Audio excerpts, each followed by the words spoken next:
mesdames et messieurs. Alors, la démarche pour le lycée Beaumont est légèrement différente. C'est plutôt le carnet de voyage d'une longue aventure qu'on vous présente ici. Alors, une aventure qui cherchait sa voie depuis de nombreuses années. Et puis, nous étions en manque de partenariat avec un pays anglophone. Et on a eu pas mal d'expériences, Jean-François Peturel peut en témoigner, malheureuses de partenariat. Et puis, il y a eu un déclic. Et là, je crois que, d'ores et déjà, c'est la réactivité, l'investissement de l'équipe enseignante, en particulier Madame Bernier et Madame Gauthier qui sont ici présentes, qui ont fait que ça s'est enflammé, c'est parti rapidement. Et je tiens à le dire aujourd'hui, c'est loin d'être terminé. Alors, deux parties. Une première partie, un échange que je dirais, et c'est pas péjoratif dans mes mots, plus traditionnel, c'est-à-dire entre deux établissements scolaires, Haynes Academy et le lycée Beaumont, donc à la Nouvelle-Orléans, avec un travail d'échange.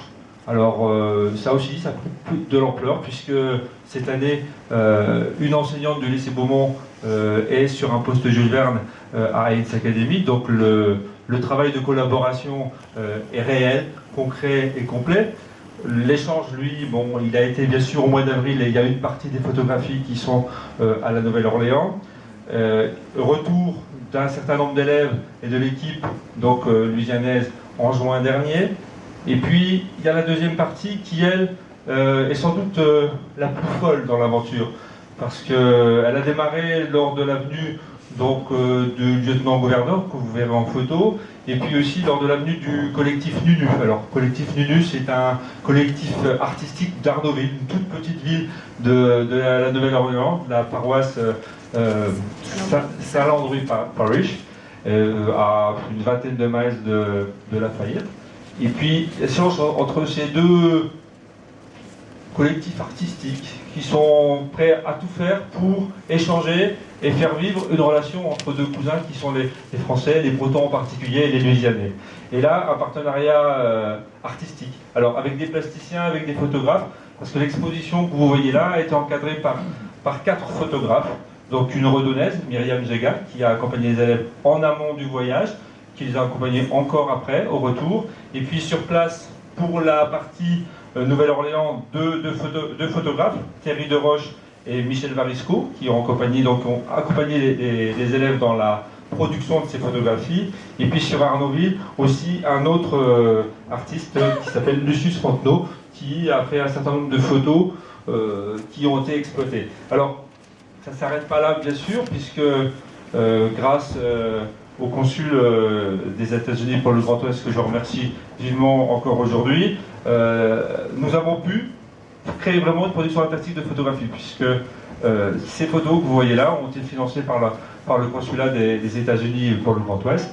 Et puis aussi un partenariat avec l'exposition photo de Legacy, puisque vous verrez un des gros panneaux avec les explications qui ont été produites dans ce cadre-là et qui ont été exposées durant la période donc estivale à Legacy.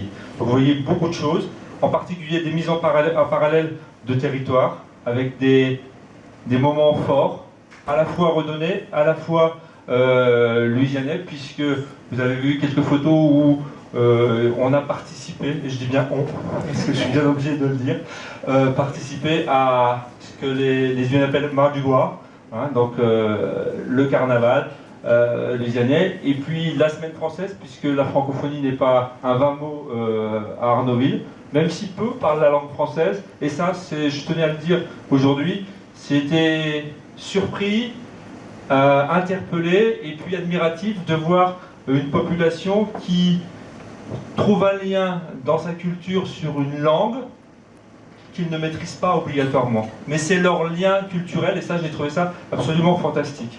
Et puis, bien sûr, côté redonnais, et les gens d'Arnaudville étaient là au mois d'octobre à Redon, pour la Bourg d'Or, monsieur le consul était là également, où on a mis en perspective ces deux manifestations culturelles entre les deux territoires. Et ça, c'était assez intéressant. Alors, il y a eu beaucoup de choses. Il y a eu de la musique franco-louisianaise, puisque des musiciens louisianais et français ont composé, se sont produits ensemble sur une musique qui était assez intéressante, qui était nouvelle, puisqu'elle mêlait la musique traditionnelle bretonne et la musique cajun aussi. Donc c'était Aussi un travail en commun sur beaucoup d'autres choses. Ça y est, j'ai un trou, excusez-moi. Oui, une bière est née. Une bière franco-louisianaise. Voilà. Hein, la Bayoust. Il en reste quelques bouteilles. Non, mais c'est intéressant parce que deux brasseurs, un à Arnaudville et un à Saint-Martin-sur-Oust, se sont mis en lien grâce au contact créé. Et puis, on fait une bière à base de maïs et de sarrasin. Voilà. Vous en avez amené avec vous? J'en ai pas amené avec moi, c'est vrai que j'aurais pu. Voilà. Mais vous voyez, cette collaboration, elle est là et elle est forte. Et je crois que ça continue. Alors ça aussi, c'est un projet dans la durée, c'est ça qui est important. Grâce au soutien du consulat français en Nouvelle-Orléans aussi, qui nous a accompagnés, hein, en particulier M. Philippe Aldon, l'attaché culturel, qui a mis tout en œuvre pour faciliter les choses, qui nous a déroulé des tapis rouges, et a mis tout pour que ces élèves aient un souvenir important, et puis surtout une ouverture culturelle, et puis un échange fort. Donc je crois que ça c'était important. Voilà.